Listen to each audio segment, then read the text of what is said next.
Dan segala puji bagi Allah yang telah menghidupkan kita dari kematian sementara kita, dan kepadanya lah nanti kita akan dikembalikan.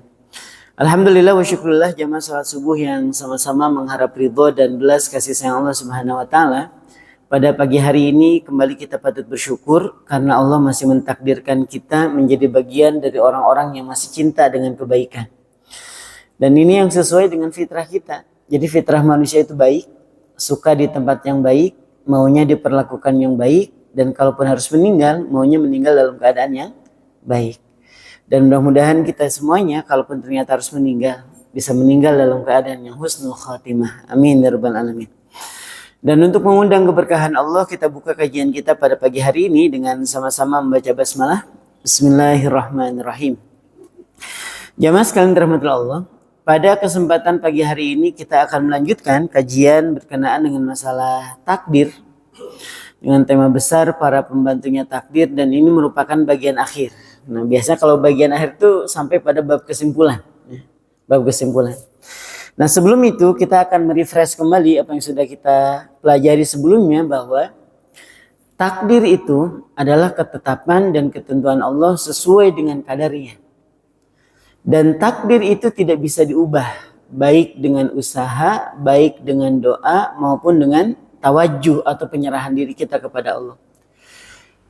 Tapi kalau misalnya di antara jamaah sekalian, mungkin ada yang bertanya gini, kan Allah maha berkuasa atas segala sesuatu, kan Allah juga bisa merubah takdir atas kehendaknya. Nah, jawabannya sederhana, sekiranya Allah itu merubah-rubah takdir gara-gara keinginan seorang hamba, seolah-olah kita ingin mengatakan bahwa Allah tuh nggak tahu apa yang terjadi sebenarnya.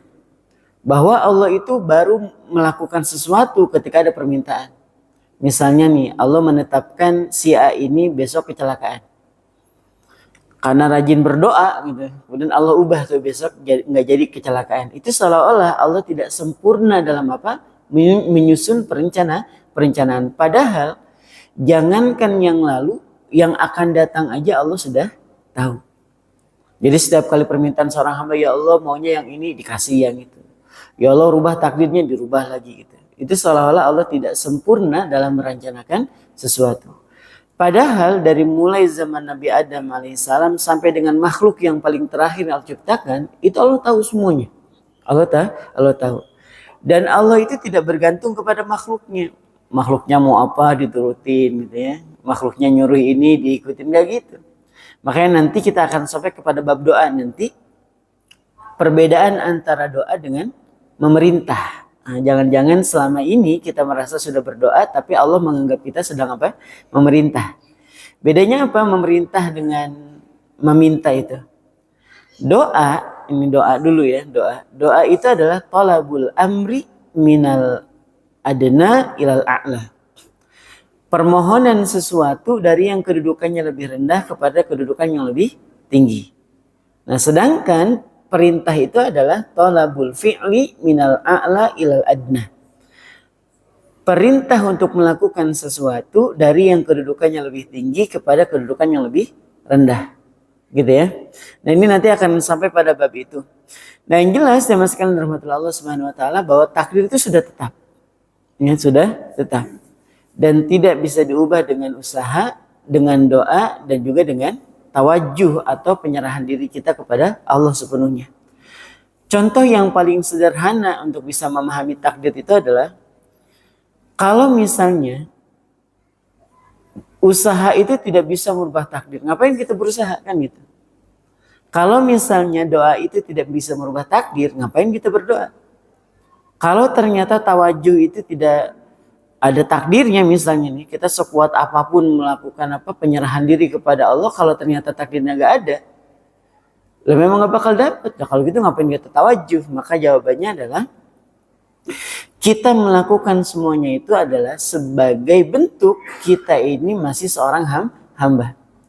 Karena yang nyuruh kita berusaha ya Allah, yang nyuruh kita berdoa Allah juga, yang nyuruh kita untuk bertawajuh menyerahkan semua urusan kepada Allah juga gitu. Nah, jadi saat kita melakukan doa itu bukan berarti sedang merubah takdir, tapi sedang apa? Sedang mengikuti perintah Allah.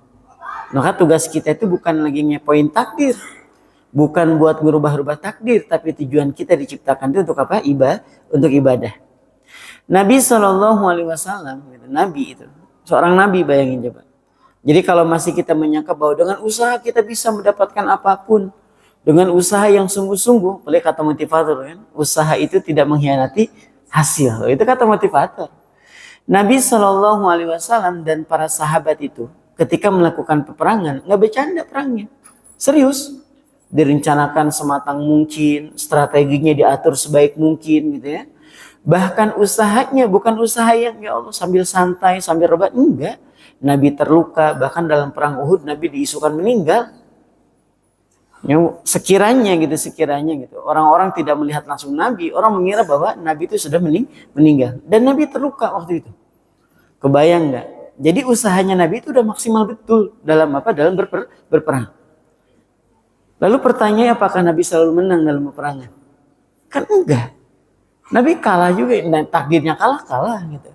Apakah kita akan mengatakan, oh Nabi doanya kurang khusyuk? Waduh, ini nggak ada adab namanya. Nabi itu ketika berdoa, bahkan Abu Bakar As-Siddiq aja sampai mengingatkan gitu. Ya Rasulullah sudah, wahai Rasul sudah. Allah mendengar doa-doa kita. Gitu. Karena apa? Karena Nabi setiap akan melakukan peperangan, itu doanya itu khusyuk betul teman sekalian. Belum mengadakan kedua tangannya seperti ini, seraya menangis betul, ya Allah, menangkan kaum muslimin. Nabi nggak pernah minta, ya Allah kalahkan kaum muslimin biar pada syahid, itu nggak ada. Pak.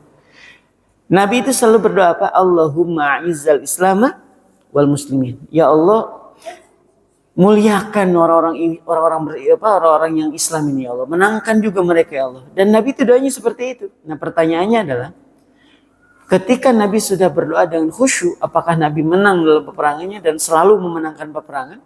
Enggak juga. Takdirnya kalah juga, Pak. Bahkan tawajuhnya Nabi menyerahkan diri urusan kepada Allah itu sudah maksimal. Tapi kalau dalam catatan takdirnya kalah. Kalau dalam catatan takdirnya menang. Itu sederhana ini, Pak, gitu ya. Jadi jangan pernah mengira bahwa dengan doa yang khusyuk kita akan bisa merubah takdir. Enggak. Karena sekiranya doa itu bisa merubah takdir, harusnya Nabi selalu memenangkan peperangan. Harusnya. Ya, kalau setiap kali berdoa kemudian dikabulkan, nanti yang harusnya takdirnya kalah jadi menang. Nabi harusnya nggak pernah mengalami kekalahan dalam perang. Tapi Nabi juga tetap kalah. Ya, tetap kalah. Sama dengan kita hari ini. Kita sudah maksimal banget usahanya. Terus nggak dapat. Nggak usah kecewa. Karena memang takdirnya nggak dapat. Kita hari ini doa khusyuk betul gitu kan. Sudah khusyuk doanya. Tapi nggak dapat. Ya nggak usah kecewa. Karena memang takdirnya nggak ada. Kita sudah menyerahkan urusan kepada Allah. Tapi ternyata nggak dapat juga. Ya karena memang takdirnya memang nggak dapat. Kalau kita masih mengira bahwa doa, usaha, dan tawajuh itu bisa merubah takdir. Biasanya kecewa. Contohnya kayak kemarin. Masalah jalan santai itu. Yang hadiah utamanya motor. Ya. Ketika orang ini semalaman suntuk, dia tahajud. Tahajud, Pak, semalaman.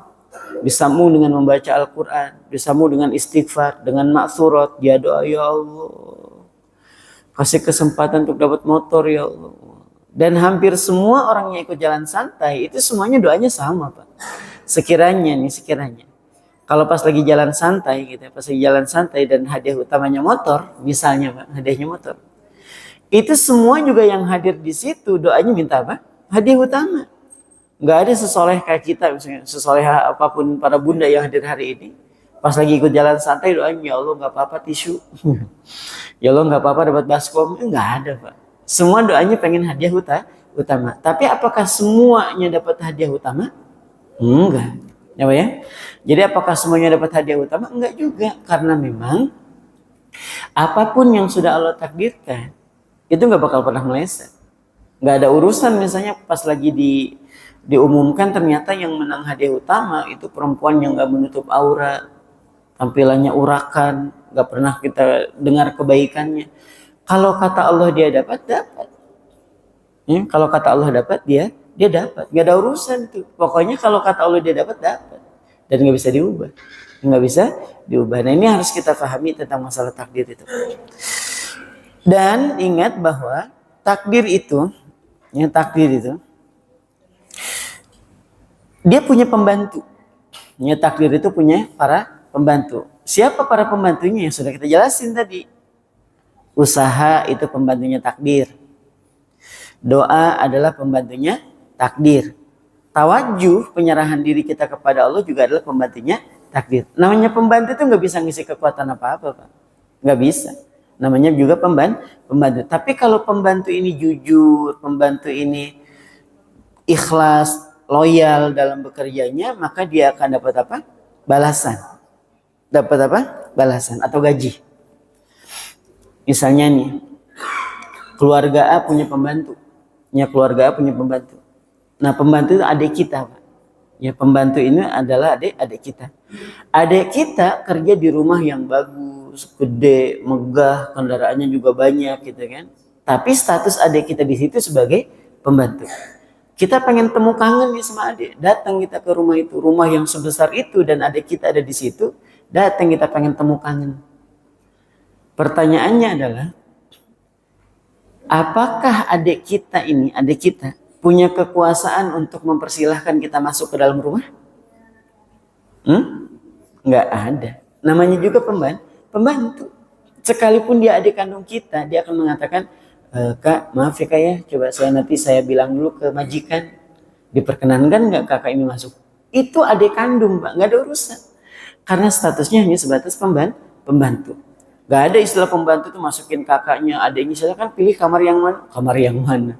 Itu loh kamar majikannya, ya kan? Gak bisa, namanya juga pembantu. Tapi sekalipun dia kedudukannya pembantu, tapi kalau pembantunya itu loyal sama majikannya, kerjanya bagus, apik, gitu, amanah. Ini pembantu ini akhir bulan bukan cuma dapat gaji, tapi dapat bonus. Dapat apa? Bonus. Nanti pas lebaran juga majikannya akan bilang, sudah lah Mbak, gak usah mikirin nanti ongkos pulang, nanti biar kami ongkosin. Wah. Pokoknya gak usah mikirin nanti gimana baju anak-anak, udah nanti biar kami yang belikan. Kalau pembantu itu bagus. Sama dengan doa-doa kita jamaah sekalian. Doa kita itu pembantu. Kalaupun ternyata Allah mentakdirkan tidak dikabulkan doa-doa kita, nggak masalah. Paling tidak doa-doa kita itu punya apa? Punya pahala. Kita sudah berusaha nih, ternyata nggak dapat juga dari usahanya. Ya nggak apa-apa, nggak usah kecewa. Kenapa? Dari usaha itu kita sudah mendapatkan pahala. Selama usaha kita bagus, doa kita ikhlas, tawajuh kita juga paten, sekalipun tidak sampai kepada apa yang kita cita-citakan, paling tidak kita sudah mendapatkan pahala. Karena yang nyuruh doa ya Allah, yang nyuruh usaha juga ya Allah, yang nyuruh apa? Tawajuh juga adalah Allah. Jadi kita bilang, ya Allah, saya salat ini karena memang sebagai seorang hamba. Ya Allah, saya bekerja karena memang hamba ini sebagai seorang hamba. Yang nyuruh kerjakan engkau.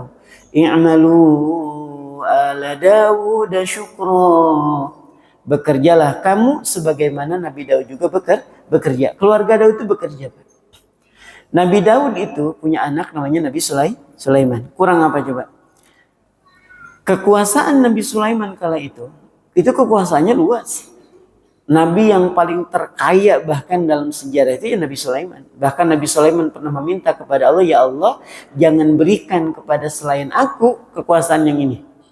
Makanya sampai nanti kepada baginda Nabi Muhammad SAW, itu kekayaan yang paling nampak betul dari para nabi itu siapa? Nabi Sulaiman, benar kan? Nabi Yusuf kaya tapi tidak sekaya siapa? Nabi Sulaiman. Nabi Sulaiman itu bala tentaranya bukan hanya dari kalangan manusia, tapi dari kalangan bangsa jin. Ini kalau bahasa kita ini avatarnya sekarang lah gitu ya. Pengendali angin, pengendali tanah, pengendali hujan. Itu Nabi Sulaiman dengan izin Allah punya mujizat itu. Bisa berbicara dengan hewan, bukan yang sekarang lagi rame weh. Wallahu alam yang ada makoli-makolinya itu ya. Ini beneran bisa berbicara dengan bahasa binatang. Itu Nabi Sulaiman alaihissalam. Nah, Nabi Sulaiman itu kurang kaya apa? Tapi Nabi Daud alaihissalam nggak pernah minta kepada anaknya, nak makan, dikirimin makanan, dikirim pakai angin segitu. Nggak ada, Pak. Nabi Daud, beliau bekerja. Bagaimana bekerjanya? Di dalam tafsir Imam Ibnu Katsir disebutkan bahwa Nabi Daud itu pergi, dia mencari ranting-ranting pohon yang sudah tua. Dijualnya ke pasar. Nah, uang hasil penjualan itu yang digunakan untuk apa? Menghidupi keluarganya. Kebayangkan. Nabi Daud yang punya anak sebagai raja gitu ya, raja di raja, tapi tetap beramal, tetap bekerja. Kenapa? Karena Nabi Daud paham betul bahwa bekerja itu adalah perintah Allah. Gitu. Baik. Nah sekarang gimana sekalian? Kita akan lanjutkan nih. Lalu bagaimana sikap kita terhadap takdir?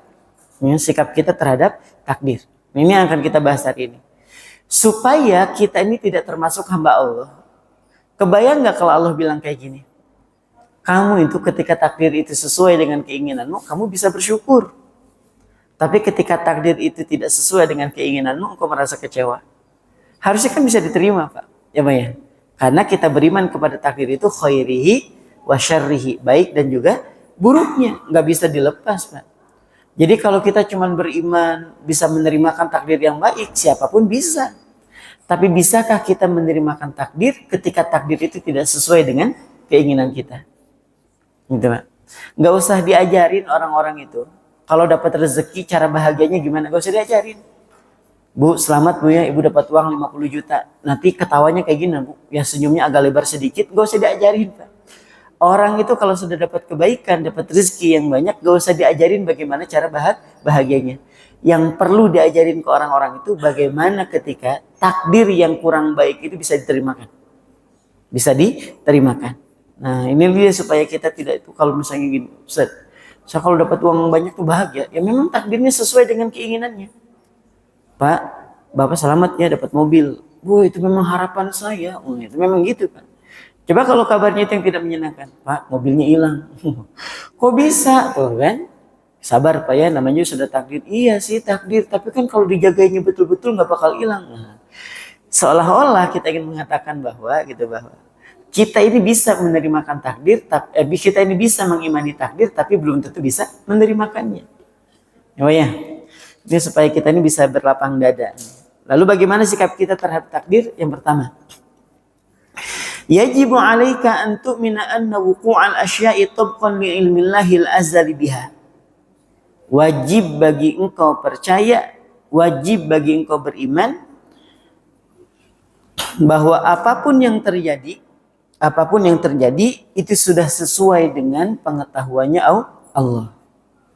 Wajib kita mengimani apapun yang terjadi itu semuanya di atas pengetahuannya Allah. Allah tahu, Pak.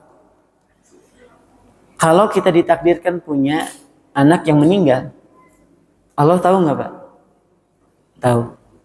Kalau ternyata kita ditakdirkan motor kita hilang, Allah tahu nggak? Tahu. Kalau misalnya besok ternyata terjadi longsor di daerah manapun itu ya, Allah tahu? Tahu. Apapun yang terjadi, semuanya itu sudah dalam pengetahuan Allah. Jangan sampai kita bilang kayak gini, ya Allah, kalau kami lagi sulit, kau tuh tahu gak sih sebenarnya? Nah, ya Allah kami dalam keadaan susah nih ya Allah, kau tuh di mana sih? Tahu gak sih keadaan kami yang ada sekarang ini? Nah, supaya kita tidak punya prasangka yang seperti itu, jemaah sekalian. Allah tahu kita sengsara, Allah tahu kita lagi bahagia, Allah tahu kita lagi ngedumel juga, Allah tahu. Allah tahu karena semua yang terjadi itu semuanya atas pengetahuan Allah. Baik, yang kedua. Yajibu 'alaika an tu'mina anna Allah Ta'ala khalaqal af'alal ibadi kullaha.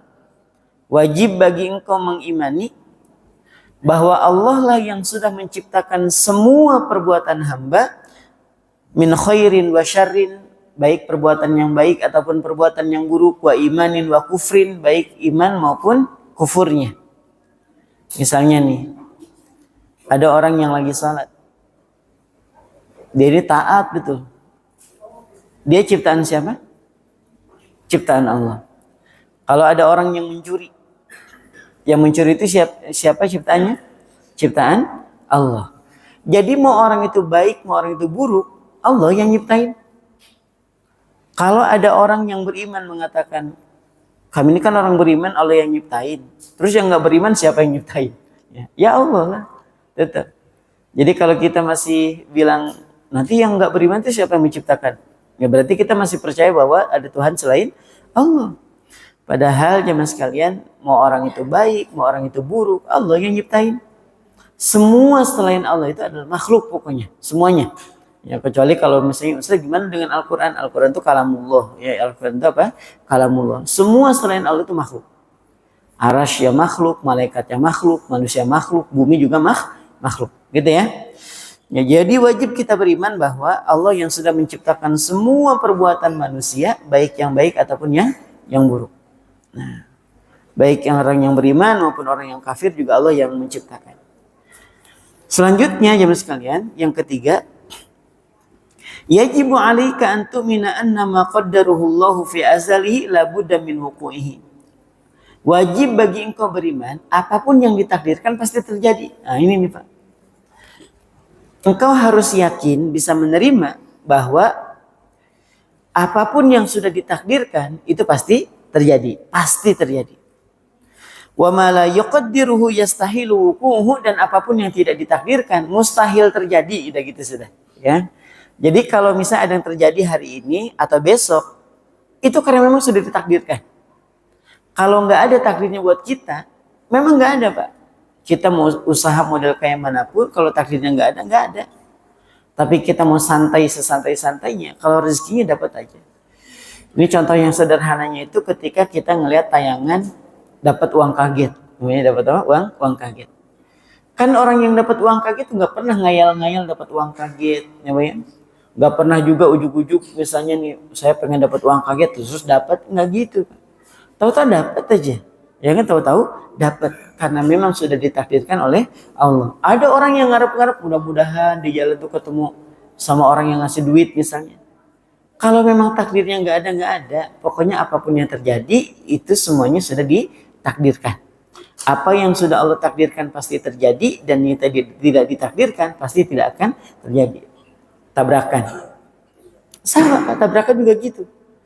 Kalau ada orang tabrakan, mau sampai meninggal kah, ataupun cuma luka-luka, itu semuanya memang sudah ditakdirkan oleh Allah, makanya terjadi. Dulu ketika Nabi itu ada seorang sahabat yang ngadu kepada Nabi, ya Rasulullah begini dan begitu. Kata Nabi, udah terjadi, sudah sih wahai Rasul, katakan qadarullah wa ma syaa fa'ala. Udah nggak usah banyak diprotes, nggak usah banyak komen. Apa kata Nabi? Katakanlah qadarullah wa ma syaa fa'ala. Apapun yang sudah ditakdirkan oleh Allah pasti terjadi, gitu ya. Apapun yang ditakdirkan oleh Allah pasti terjadi. Katakan itu sudah menjadi takdirnya Allah. Kalau sudah kejadian, berarti Allah pengennya seperti itu kejadiannya. Nggak bisa dirubah, nggak bisa ditawar-tawar. Baik. Selanjutnya jemaah sekalian, yang keempat atau yang terakhir, yajibu 'alaika ridho. Nah ini Pak, ini yang harus kita pahami betul-betul yang keempat ini. Wajib bagi engkau merasa ridho. Merasa apa? Ridho. Jadi bukan cuman engkau beriman, engkau mengimani, engkau percaya, bukan. Tapi yang keempat ini apa? Wajib bagi engkau untuk merasa ridho. Bima qaddaruhullah, terhadap apa yang ditetapkan oleh Allah. Wa muqabalatuhu bima huwa matlub, dan menerimakannya sesuai dengan yang diminta olehnya. Sekali lagi, wajib bagi engkau untuk ridho terhadap apa yang sudah ditakdirkan oleh Allah sesuai dengan yang diminta oleh Allah. Gambarannya seperti apa? Gambarannya gini Pak. Kita ini sudah bilang ya Allah hamba ridho. Jangan-jangan ketika kita bilang ya Allah hamba ridho dengan takdir yang kau takdirkan, tapi Allah bilang kayak gini, nggak sesuai dengan keinginanku. Ridhonya itu bukan kayak gitu. Maksudku itu seperti ini loh, kalian ridho itu, gitu Pak ya. Jadi kita diminta oleh Allah bukan buat bersabar, bukan buat beriman aja, bukan cuma meyakini, tapi harus bersikap ridho. Tahu ridho? Nih, tahapan orang ketika mendapati sesuatu yang tidak menyenangkan itu kan ada yang godob, marah, ada yang sabar, ada yang ridho. Nah ridho di sini Pak kedudukannya. Ridho itu gambarannya lisannya terjaga, hatinya bisa menerima. Ya, hatinya bisa menerima. Baik. Jamaah sekalian rahmatullah Allah Subhanahu wa taala, ya. Wajib bagi engkau merasa ridho, ya, terhadap apa yang sudah ditakdirkan oleh Allah dan bisa menerimakannya. Sekali lagi, wajib bagi engkau merasa ridho dan bisa menerimakannya. Kita itu tidak ada seorang pun yang bisa lepas dari yang namanya takdir, Pak. Nggak ada yang bisa lepas dari yang namanya takdir. Takdir apa aja? Satu, catat. Yang pertama takdir nikmat. Takdir apa? Nikmat. Siapapun kita itu nggak bakal ada yang bisa lari menghindar dari takdir nikmat. Ada satu buku berjudul Tazkiyatun Nafs yang disusun oleh Said Hawa. Ya, Said Hawa. Beliau menuliskan gini Pak dalam kitabnya itu. Proses berpindahnya seseorang dari teriknya matahari, kemudian dia berteduh di bawah rindangnya pohon, itu proses seseorang berpindah dari satu nikmat ke nikmat yang lain. Proses seseorang itu menghindarkan diri dari teriknya matahari, kemudian berlindung di bawah naungan pohon yang rindang itu adalah proses seseorang berpindah dari satu rezeki ke rezeki yang lain. Itu nikmat namanya Pak. Sinar matahari itu nikmat bukan Pak? Sinar matahari itu nikmat bukan? Nikmat. Bisa bernaung di bawah pohon? Nikmat juga. Jadi ternyata jemaah sekalian, itu dua-duanya nikmat Pak. Dua-duanya nikmat. Jadi kalau ada orang bilang kayak gini, Ustaz ngapain kita bersyukur? Rasa-rasanya nggak ada nikmat-nikmatnya betul hidup ini. Ya Allah. Tinggal kita bilang, Bapak masih bisa ngerasain asin. Bisa. Masih hidup. Masih. Nah itu juga nikmat. Jadi siapapun kita, nggak ada yang bisa menghindar dari yang namanya nikmat. Gak bisa. Pak. Kita punya anak. Gitu. Sekalipun misalnya Ustaz, saya punya anak. Tapi kayak rezekinya seret betul. Bapak punya anak itu adalah rezeki. Dia punya anak sendiri itu adalah rezeki. Adalah nikmat. Bapak punya pasangan hidup. Iya sister punya pasangan tapi gitu Ustaz, di rumah ceramah gitu ya. Itu juga nikmat Pak. Istri juga adalah bagian dari nikmat. Gak ada seorang pun di antara kita yang bisa menghindar dari yang namanya takdir nikmat. Yang kedua, kita tidak bisa menghindar dari yang namanya takdir bala atau ujian. Ada seorang yang datang ke parkiran waktu itu. Setelah ngisi di kajian Kitab Al-Hikam, ada seorang itu datang ke parkiran Yusuf. Ustaz, mau nanya Ustaz, kenapa? Tadi Ustaz bilang tentang masalah bala, ujian. Itu semua kita pasti ada ujiannya. Nah, saya tuh bingung Ustaz, ujian saya yang mana? Coba kebayang nggak? Ada orang minta ujian, keren sekali Pak. Kita ini mau diuji aja berat, Pak. Ngadepin ujian yang ada aja berat betul. Dan dia bilang, Ustaz, saya ini ujiannya apa ya? Coba bayangin. Ini sampai saking nikmatnya hidup gitu kan. Saking nikmatnya hidup sampai nggak sadar dia tuh ujiannya di mana katanya. Dia bilang nih Ustaz itu rumah saya. Memang pas ditunjukin gede memang rumahnya Pak. Ya Allah. Ditunjuk itu rumah saya Ustaz.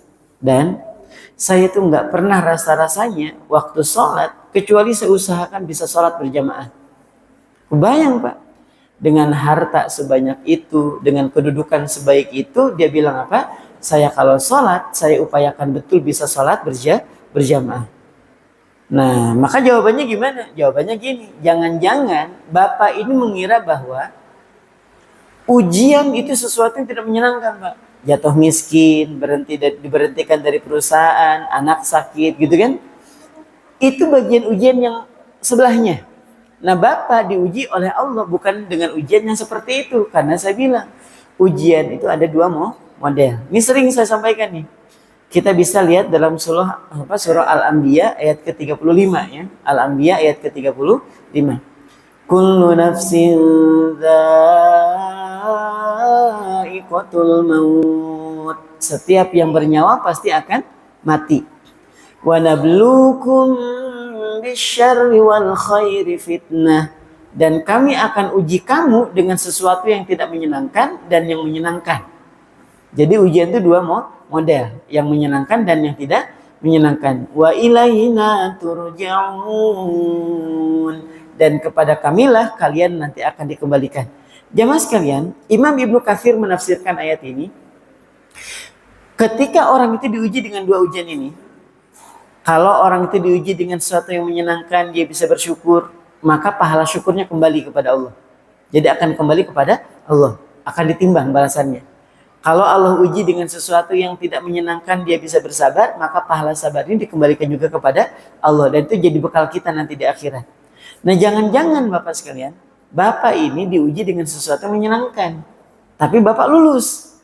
Bapak lulus, kebayang nggak lulusnya gimana? Lulusnya gini, harta banyak, rumah bagus, penghasilan bagus gitu kan.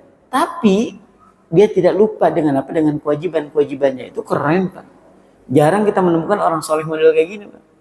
Sekalipun disibukkan dengan pekerjaan, dengan bisnisnya, dengan hartanya, tapi kalau sholat dia upayakan bisa sholat berjamaah.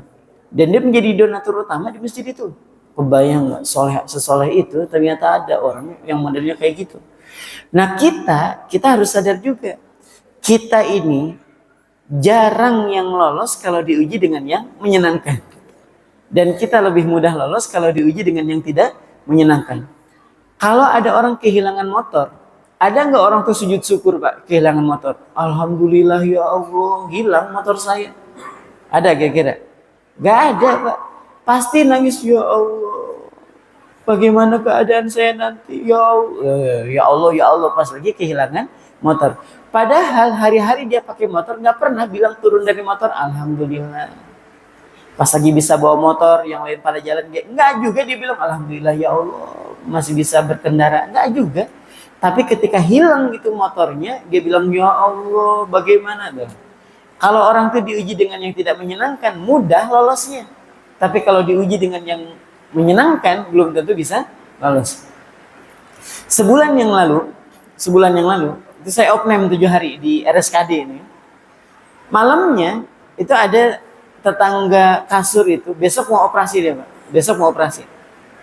Yang saya dengar, ini kan karena sampingan gitu ya, kasurnya sampingan. Yang saya dengar ucapannya apa? Ya Allah. Sakit ya Allah, ya Allah. Kesakitan sampai hampir semalaman suntuk dia bilang ya Allah, sakit ya Allah. Dikabarin besok operasi Pak, besok operasi. Pagi udah keluar, ya dini hari lah ya keluar dini hari, pulang siang. Karena kan pulang siang tuh masih agak-agak beleng-beleng ya, agak-agak sepaneng gitu ya, agak sepaneng. Sore sudah mulai bisa ngomong, sore sudah bisa ngobrol dengan keluarganya. Malam karaokean lagi dia Pak. Coba bayangkan. Tadi malam baru bilang ya Allah sakit ya Allah sakit. Malam kedua setelah itu karaokean dia Pak live TikTok bayangin coba. Live apa? Live TikTok guys masih di rumah sakit habis operasi. Allah nyanyi dia Pak nyanyi bayangin. Saya sampai bilang ke istri Dek panggil perawat deh. Kenapa Bang kita pindah malam-malam kami pindah. Saya dengan istri pindah ke sebelah. Nyari ruangan yang kosong dipindahin sama perawat. Kenapa? Karena ada orang di kamar tuh gak tahu-tahu diri. Nyanyi nyaring, udah gitu suaranya palas begitu ya. Gak enak didengar, kita lagi sakit. Ya Allah, baru sebulan yang lalu. Maka saya bilang ke istri itu. Nah itulah Dek, orang itu kalau diuji dengan yang tidak menyenangkan, dekat dengan Allah. Tapi selesai dengan ujian yang tidak menyenangkannya, kembali ke setelan awal. Nah jangan-jangan kita juga gitu cuma sekalian ya kan. Pas diuji dengan yang tidak menyenangkan kita bilang ya Allah. Tapi ketika sudah selesai masalahnya jauh juga dari Allah. Nah kita jangan sampai seperti itu. Cirinya misalnya ada orang belum dapat kerja atau diberhentikan dari perusahaan. Nangis malam suntuk ya Allah bagaimana istri dan juga anak-anak. Bagaimana sekolahnya, bagaimana makannya. Ketika diberhentikan dari perusahaan. Masuk lagi ke perusahaan yang bagus, ya Allah, itu azan di samping kantornya. Jadi setan budak dia. Jadi setan apa? Setan budak. Ustaz kasar betul, bukan saya, Nabi yang bilang. Nabi yang bilang janganlah kalian seperti setan budak. Maksudnya wahai Rasul, azan dikumandangkan, gak juga sholat. Ngelihat teman-temannya pada sholat, gak juga bergeming untuk apa? Tergugah untuk sholat, gak ada. Itu namanya setan budak tuh kayak gitu. Setan budak. Bang, sholat bang, nanti masih sibuk. Padahal dia minta pekerjaan waktu itu sama Allah. Itu gambaran orang-orang yang apa? Kalau diuji dengan yang tidak menyenangkan lolos, kalau diuji dengan yang menyenangkan nggak lolos. Kan saya pernah cerita waktu itu.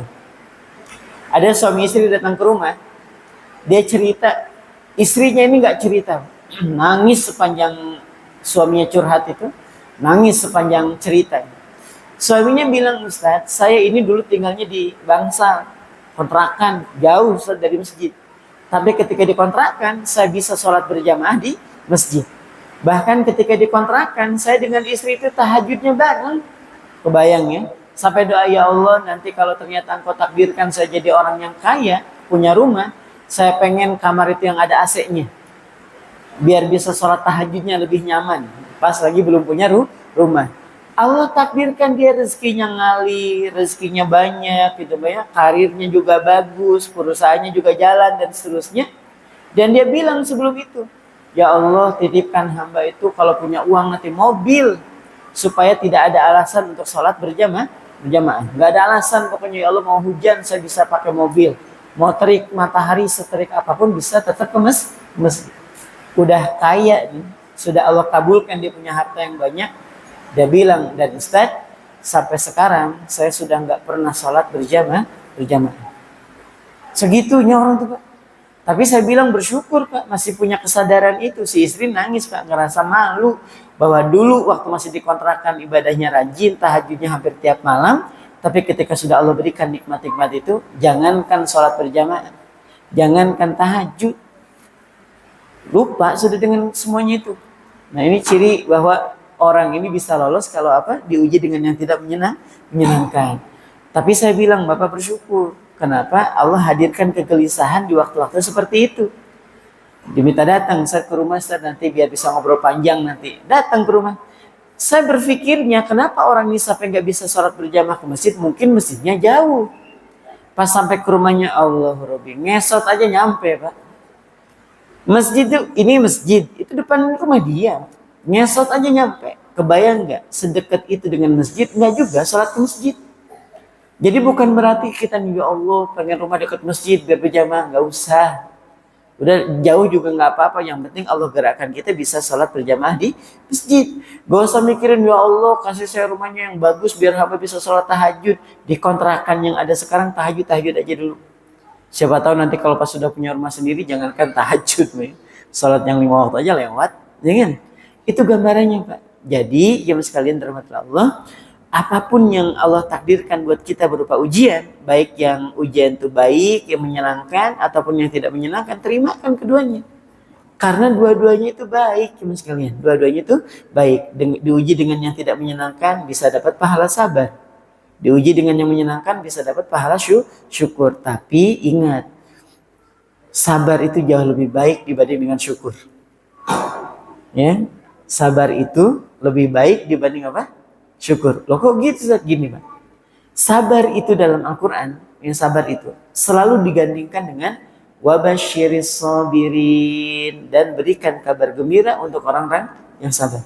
Jadi sabar itu gandingannya kabar gembira, sedangkan syukur itu gandingannya ditambah.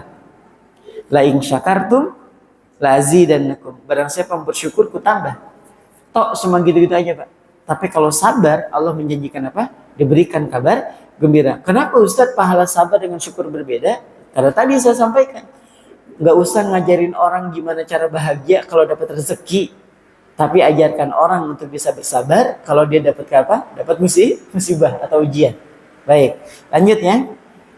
Jadi bala itu adalah ujian yang siapapun kita, nggak ada yang bisa lepas dari takdir ujian. Cuman ujiannya macam-macam. Ada ujian yang menyenangkan dan ada ujian yang tidak menyenangkan. Baik, selanjutnya ada yang namanya takdir taat Pak. Takdir apa? Taat. Jadi taat itu takdir Pak. Bapak dan Ibu bisa kumpul pada pagi hari ini itu takdir Allah. Bukan gara-gara kuatnya Bapak, bukan gara-gara sehatnya Bapak Ibu, bukan. Tapi karena apa? Karena Allah mentakdirkan kita menjadi bagian dari orang yang taat hari ini. Kalau dibilang Ustaz, saya ini bisa ke masjid gara-gara saya sehat. Nih, sekeliling masjid juga banyak yang sehat Pak. Enggak juga ke masjid. Kalau misalnya Ustaz, kita ini bisa sholat berjamaah karena kami ini waktunya luang. Yang lain juga waktunya luang. Ustaz, saya ini karena bisa datang ke sini itu karena saya ini jalannya kuat. Yang lain juga kuat. Tapi kita bisa duduk-duduk di majelis ilmu seperti ini. Bisa sholat berjamaah seperti ini murni karena apa? Takdir taat dari Allah. Makanya di sini bagaimana cara meresponnya? Cara meresponnya dengan apa? Zikrul minnah, mengingat banyak-banyak kebaikan Allah. Ya Allah, makasih banget ya Allah, udah bisa apa? Udah bisa taat. Makasih ya Allah udah diperkenankan bisa sholat berjamaah. Ya Allah terima kasih banyak engkau takdirkan hamba untuk bisa duduk-duduk di majelis ilmu. Ada kisah yang menarik ya mas kalian. Ini bukan dongengnya, tolong sekali lagi saya ulangi ya. Ini bukan dongeng, ini kisah yang dikisahkan oleh malaikat Jibril kepada baginda Nabi SAW dan kita temukan dalam hadis riwayat Imam Hakim. Ya Imam Hakim. Saya ulangi ya. Malaikat Jibril pernah bercerita kepada Nabi, Nabi ceritakan kepada para sahabat dan ini diriwayatkan oleh Imam Hakim dalam Mustadraknya. Dinukil juga oleh Imam Al-Munziri, seorang ulama besar ahli hadis berkenaan dengan hadis ini. Suatu hari Jibril memberikan kabar kepada baginda Nabi, "Ya Rasulullah, mau nggak ku ceritakan satu kisah?" "Mau." Kata Jibril, beliau mengatakan gini, "Ya Rasulullah, dulu ada seorang hamba Allah yang hidup 500 tahun. Berapa tahun? 500. Dan dia gunakan untuk beribadah kepada Allah. Di satu kesempatan dia minta kepada Allah, ya Allah izinkan kepada hamba untuk bisa uzlah, menyendiri. Allah kasih petunjuk, dia buat kapal, dia menyeberangi lautan dan ternyata ada pulau yang gak ada penghuninya kecuali dia. Pengen fokus ibadah. Dan 500 tahun dia gunakan untuk apa? Ibadah. Allah sediakan air tawar di antara kelilingan air laut tadi itu. Yang harusnya pulau itu nggak ada air tawarnya Pak, tapi Allah sediakan. Dan Allah sediakan buah delima yang dia bisa petik mau pagi, siang, malam. Nanti Bapak kalau pas pulang, cari aja hadisnya. Misalnya hadis Imam Hakim, kisah tentang orang beribadah 500 tahun misalnya gitu. Nanti keluar hadisnya ya. Kata Jibril, dan dia hidup 500 tahun itu di tempat itu digunakan untuk beribadah kepada Allah. Jadi nanti kalau sudah batal nih, kalau bahasa kita wudunya, dia akan turun kemudian meminum air yang sudah disediakan oleh Allah itu. Ya air mata air itu. Dan dia memetik buah delima yang siap matang setiap harinya dan dia makan. Dan setelah itu dia naik lagi ke atas gunung, dia beribadah, betul-betul beribadah Pak, isinya ibadah. Di penghujung hayatnya dia minta sama Allah, ya Allah wafatkan hamba dalam keadaan sujud. Dalam keadaan sujud. Dan Allah mengabulkan itu. Allah mengabulkan. Singkat cerita, orang ini meninggal Pak dalam keadaan sujud. Di akhirat kata Nabi bercerita kepada para sahabat, di akhirat dia minta kepada Allah, ya Rabb masukkan hamba ke dalam surga sesuai dengan kadar ibadah hamba. Karena dia merasa 500 tahun ibadah itu cukup untuk masuk ke dalam surga. Kata Allah, masuklah engkau ke dalam surga dengan rahmatku. Dengan apa? Rahmatku. Kata seorang hamba nggak terima, ya Allah sebentar. Aku beribadah kepada engkau 500 tahun. Aku taat kepada engkau 500 tahun. Masa masuk surga dengan rahmat? Maksudku itu, tolong timbanglah. Nih, aku sudah punya ibadah 500 tahun. Ditimbang nanti dari timbangan tadi aku pantasnya masuk surga yang mana? Allah bilang engkau masuk surga dengan rahmatku. Enggak ya Allah, timbang. Baik, kalau mau ditimbang. Allah menimbang pahala 500 tahun dia dalam beribadah dengan apa? Bukan dengan dosanya, bukan juga dengan semua kenikmatan yang Allah titipkan kepadanya, tapi dengan satu nikmat penglihatan sebelah. Bukan berarti matanya dicopot terus taruh di timbangan Pak, bukan. Maksudnya nikmatnya. Yuk ketimbang kalau kita. Ditimbang nih. Ini pahala 500 tahun ibadah. Ini sebelah penglihatannya ditimbang. Dan ternyata masih berat timbangan nikmat bisa melihat. Dan Allah bilang apa? Masukkan dia ke dalam neraka. Karena Allah belum menghitung dosanya, belum. Baru apa? Baru penglihatannya aja yang ditimbang oleh Allah. Belum lagi kedua kakinya yang dengannya bisa berjalan, kedua tangan yang dengannya bisa bekerja. Ya Allah, itu belum dihitung Pak. Maka Allah bertanya, siapa yang membuat air itu menjadi tawar di tengah lautan yang seperti itu? Engkau ya Allah. Siapa yang memberikan engkau buah delima itu yang biasa engkau makan setiap hari? Engkau juga ya Allah. Siapa yang memberikan engkau hidup? Engkau juga ya Allah. Dan siapa yang membuat engkau bisa taat kepadaku? Engkau juga ya Allah. Masuk engkau ke dalam neraka. Ya Allah, kalau gitu masukkan hamba dengan rahmat aja nggak apa-apa sudah gitu ya. Masukkan hamba dengan rahmat. Ya Allah, Dan anta gitu kata Allah Subhanahu wa taala kepada hamba ini, min ibadil mukhtari.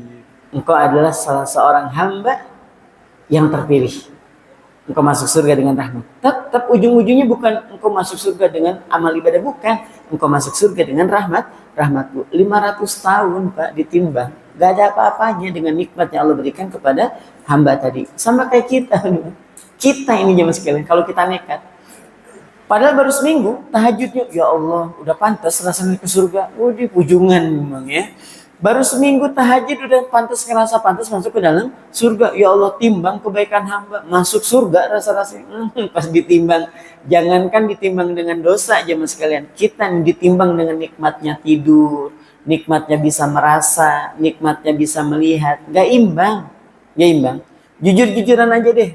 Kira-kira kalau hari ini Allah menegakkan timbangan buat kita, pahala dan dosa kita ditimbang, masih besaran mana Pak? Ada yang ngerasa lebih besar pahalanya? Gak ada, lebih besar dosa. Gak usah ditimbang dengan dosa. Kira-kira kalau pahala kita ditimbang atau ibadah kita ditimbang dengan kebaikan rezeki yang Allah titipkan kepada kita, masih beratan mana? Rezeki yang Allah titipkan kepada kita. Maka untuk bisa merespon takdir taat ini, kita bilang, ya Allah, makasih. Kan dalam azan juga gitu Pak ya, Allahu Akbar, Allahu Akbar. Jawabannya Allahu Akbar, Allahu Akbar. Sampai pada lafaz asyhadu anna Muhammadar Rasulullah. Jawabannya juga sama. Tapi ketika sudah masuk kepada hayya 'alas shalah, kita jawab la haula wala quwata illa billah. Beda, karena memang beda. Tidak ada daya dan tidak ada upaya Allah kecuali daya dan upaya itu dari Engkau. Jadi kita bisa taat itu bukan karena sehatnya kita, bukan karena kuatnya kita, tapi memang Allah mentakdirkan kita menjadi hamba-hambanya yang dalam ketaatan, bersyukur. Alhamdulillah ya Allah, makasih betul ya Allah masih bisa sholat gitu ya. Dan yang terakhir jemaah sekalian, takdir maksiat. Takdir apa? Maksiat. Ustaz, emang maksiat takdir? Jadi kalau kita bermaksiat itu takdirnya Allah kalau sudah terjadi. Kita nggak bisa bilang, Ustaz, maksiat itu masih sih takdir Allah. Kalau kita bilang nih, maksiat itu bukan takdir Allah. Terus kira-kira kalau ada orang tadi malam melakukan perzinahan, kira-kira Allah tahu nggak? Nggak tahu. Oh ya, tahu. Maka itu adalah bagian dari takdir. Dan kalau sudah jatuh ke dalam takdir maksiat, bagaimana cara meresponnya? Segera bertaubat. Allah nggak butuh kita nampar-nampar pipi kayak dracin ya, atau drakor misalnya. Nggak butuh. Kita jatuh ke dalam kesalahan, Allah ini gara-gara kebodohan saya, gara-gara saya nggak tahu diri. Allah nggak butuh itu Pak, nggak butuh. Yang Allah butuhkan dari orang yang sudah jatuh ke dalam maksiat itu apa? Wasari'u ila magfiratim min rabbikum, dan bersegeralah kamu menuju ampunan Tuhanmu kalau jatuh ke dalam keburukan. Wa jannatin 'arduhas samawat, yang disediakan jemaah sekalian surga yang luasnya seluas langit wal ard, dan juga bumi. U'iddat lil muttaqin, yang disediakan buat orang-orang yang takwa. Siapa dia? Yaitu orang yang mau segera kembali kepada ampunan. Nah, jemaah sekalian dirahmati Allah, ini 4 takdir yang nggak bisa kita lepas dari takdir ini. Takdir nikmat, takdir ujian, takdir taat, dan takdir maksiat. Semua itu takdir. Semuanya takdir. Jadi Ustaz, kalau kita mau merencanakan keburukan, kalau udah terjadi jadi takdir. Nah, itu namanya apa? Itu namanya mempermainkan taubat. Nggak boleh. Saya berencana Ustaz mau merampok malam ini. Kalau ada takdirnya kejadian. Kalau nggak takdirnya nggak bakal kejadian. Oh, itu namanya ngeprank malaikat maut ya. Nggak boleh Pak. Yang ada tuh gini. Bapak nggak sholat misalnya nih, yang nggak sholat.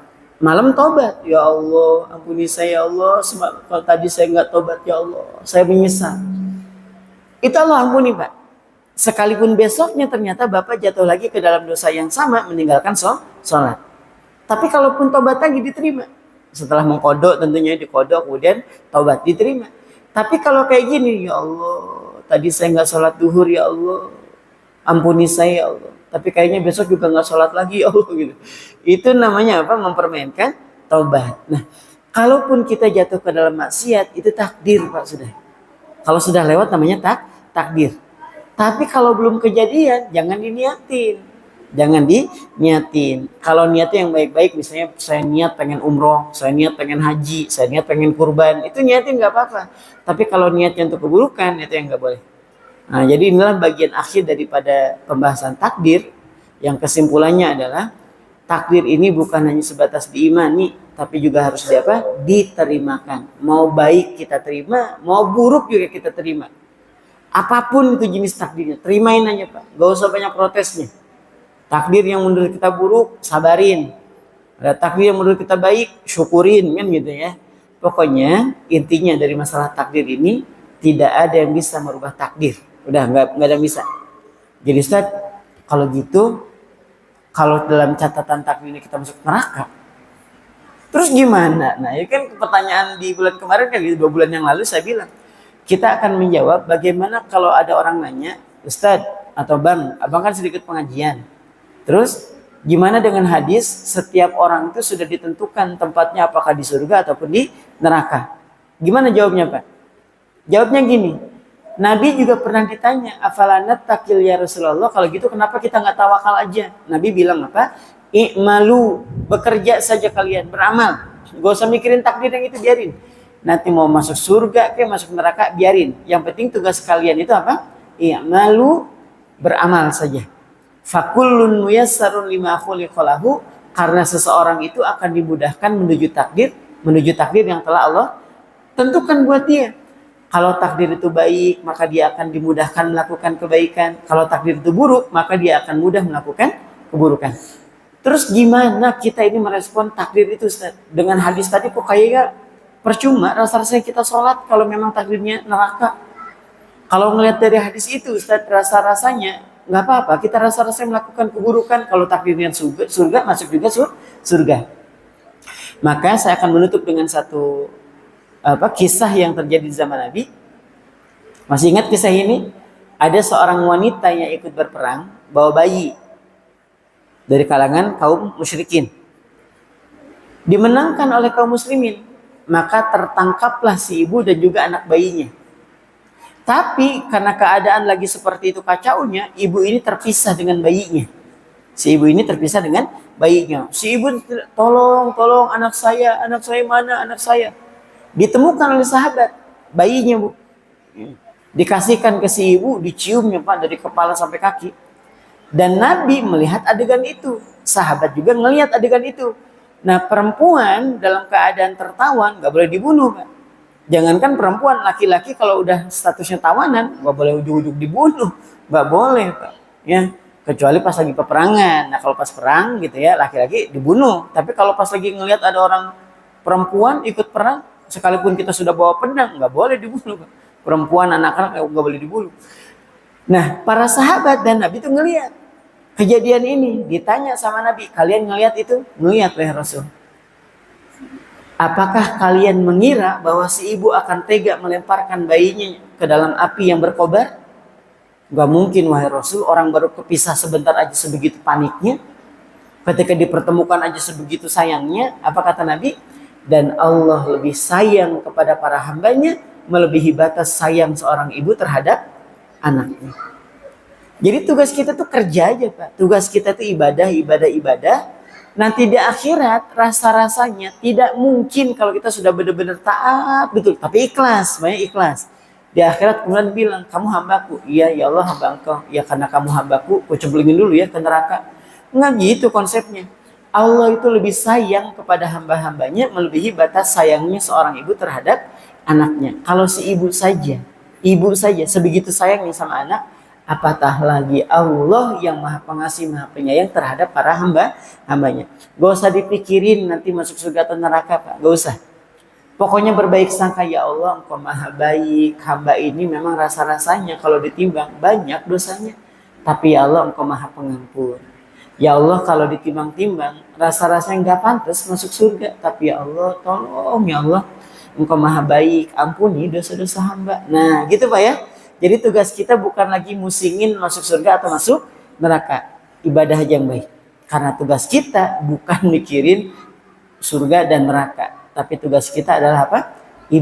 Ibadah. Wa ma khalaqtul jinna wal insa illa liya'budun. Tidaklah kuciptakan jin dan juga manusia kecuali untuk beribadah. Sama dengan halnya masalah dunia. Ustadz kan rezeki sudah diatur, besok saya resign dari perusahaan. Kenapa? Biar Allah yang ngatur. Ya gitu. Bapak kerja aja Pak. Sama kayak jalan santai itu ya. Pokoknya Ustadz tahun depan saya nggak mau jalan santai. Kenapa? Yang dapat hadiah utama sudah ada dalam catatan takdir. Udah ngerinya. Ya. Ini salah mengambil kesimpulan namanya. Saya nggak mau lagi ikut lomba. Kenapa? Juara 1, juara 2 itu sudah ada. Ya nggak gitu Pak. Kalau gitu keadaannya Indonesia nggak bakal ngelawan Arab Saudi kemarin. Ini namanya takdir Pak. Coba Arab Saudi bisa mengalahkan Indonesia. Itu gara-gara apa? Wasitnya. Bukan wasitnya. Takdirnya kalah. Mau diapain? Ini takdirnya apa? Kalah. Tapi juga nggak usah juga bilang udah bubarin aja timnas. Kenapa? Yang dapat juara itu sudah ada dalam catatan takdir. Ya nggak gitu. Ya tetap aja kita usahakan dengan maksimal, doa dengan maksimal, apapun nanti hasilnya itu urusan Allah. Wallahu a'lam bishawab. Mungkin yang bisa disampaikan, kurang lebihnya mohon dimaafkan. Kita tutup dulu dengan sama-sama baca hamdalah. Alhamdulillahirabbil alamin. Subhanakallahumma bihamdika asyhadu an la ilaha illa anta astaghfiruka wa atubu ilaik. Kurang lebihnya mohon dimaafkan. Assalamualaikum warahmatullahi wabarakatuh.